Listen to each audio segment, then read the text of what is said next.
The following story I'm about to share with you will not only send a shiver down your spine, but it'll make you think twice about ever wanting to use a Ouija board or play in the occult. Welcome back, you guys. Mustache Ghost back again with another scary story. This story that I'm going to be talking about comes directly from a police report. So everything recorded in here is what was recorded by the police and the things that they experienced and saw. So in 1992, you had a young woman by the name of Estefania Lazaro.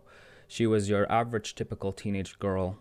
She was in high school at the time, and she was just living her life, doing what typical teenage girls do. She had a boyfriend and she had a lot of friends, and she was just living her, life normally as anyone else would. And then unfortunate circumstances had happened where her boyfriend actually passed away. On one of the days after her boyfriend passed away, she was very grieved by this occurrence, and one of her friends suggested that to try to use a Ouija board to contact her dead boyfriend. Estefania, not knowing any better, agreed. Now, before these events happened, Estefania does come from a very religious Catholic family, and she had attended a Catholic school that was also a very religious school.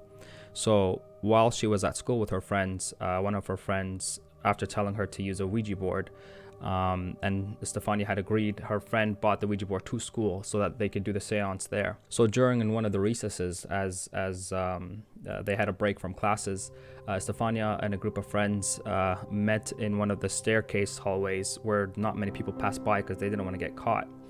So they set up the Ouija board and they start performing the seance. At first, nothing really happened. There wasn't much of anything strange happening. And then one of the teachers happened to walk in on them doing this. And the teacher, being a very devout Catholic, instantly began yelling and shouting at them as, what are you doing? Like, you can't be doing this in the school. So the teacher grabs the Ouija board and she breaks it in half. And with the Ouija board, the one that they were using, it comes with a small glass cup that you put on the letters so you can see what it's telling you and what it's writing. As the teacher grabbed it and smashed it on the floor, her friends described what they saw to seem like some sort of vapor or smoke coming or emitting from this glass and entering into the nostrils of Estefania. They didn't think much of it at the time. They just kind of ignored it and went on their day. However, soon after, when Estefania got home, she began to experience some very, very weird and strange things.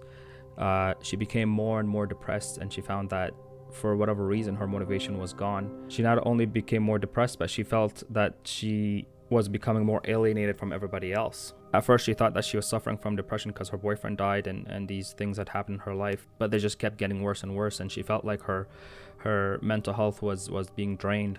On one of the days, Estefania suffered from a seizure while at home, and her parents were convinced that something was wrong with her.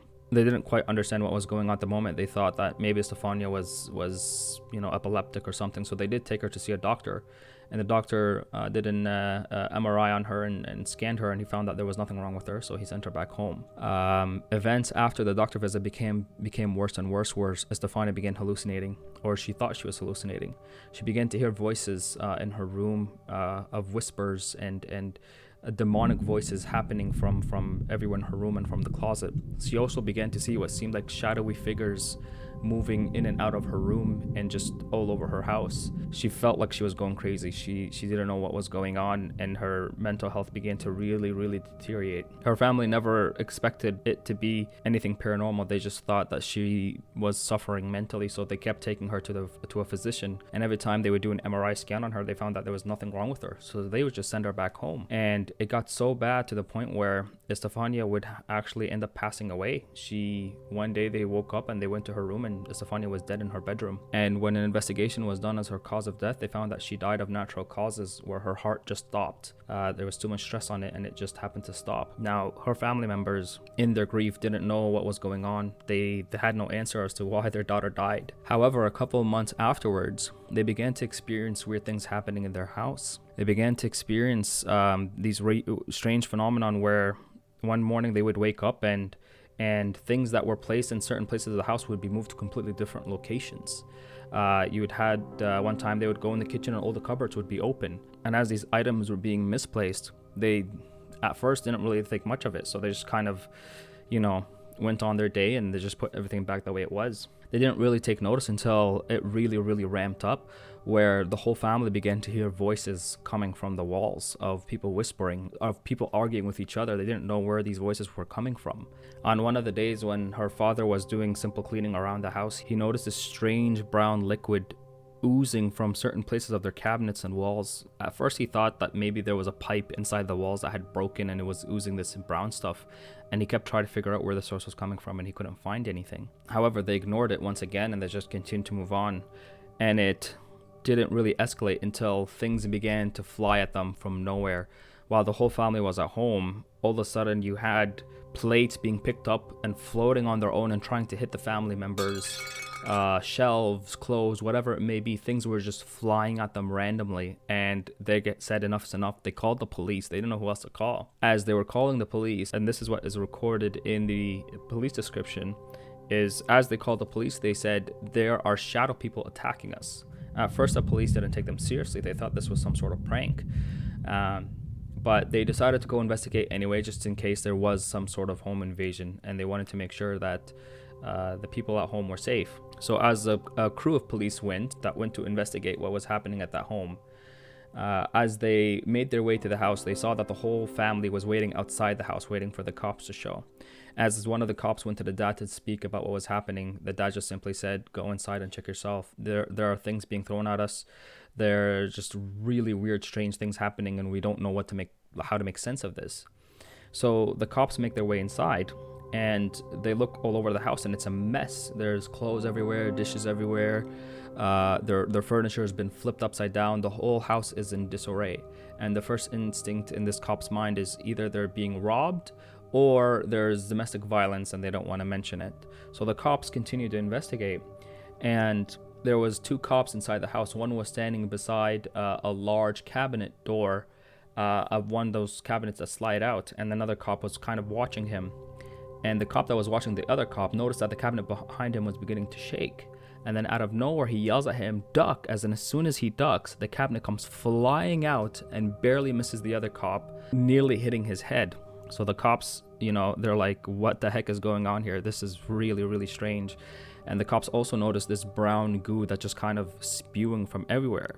And all of a sudden, the cops, they hear what sounds like conversation coming from the balcony. They're like, there must be somebody in the balcony. Somebody's got to be up there that's causing this. So the cops run to the balcony and they're looking, and they don't see anybody. But they still hear the voices. They still hear the conversation happening, and they're looking everywhere. And they're like, what the heck is going on? And, they're hearing knocking. They're hearing loud banging. They're hearing everything. With all these things happening, the cops just kind of like, well, what do? we don't see anybody. We don't see the people we're supposed to arrest. But there's clearly things happening, and things are flying out on their own, and the house is a mess, and then just like knocking and sounds of people walking and just all these strange things happening. So the cops were like, well, there's nothing we can do. So they simply just go to the dad and they're like, you need to just leave the house, just pack your things and get out.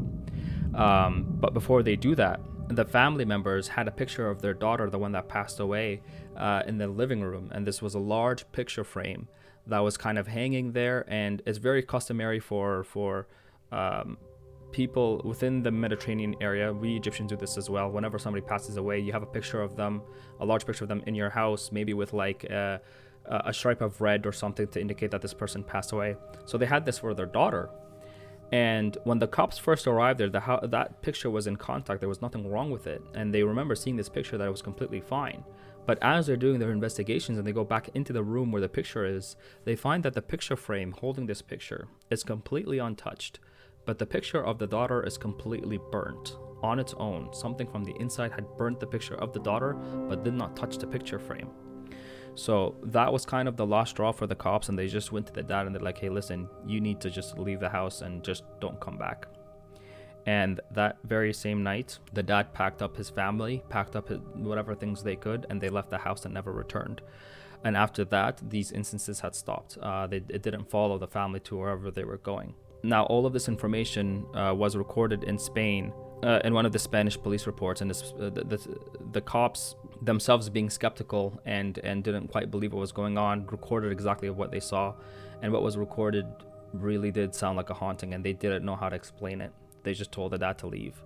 Now, funny thing is, the story's actually been adapted into a Netflix series, Veronica. So if you're ever wanting to watch something similar of what happened to Stefania, I highly recommend you watch Veronica on Netflix. So let me know what you guys think in the comments below of what happened in this strange event. Do you think it was an actual haunting, or do you think that the parents kind of threw everything and made everything up, or the cops were maybe involved in this hoax, or do you think it was a genuine case of a haunting caused by a Ouija board? And yeah, I'd really love to hear from you guys, so make sure that you like this video and subscribe, and I'll catch you guys next time. Goodbye, everyone.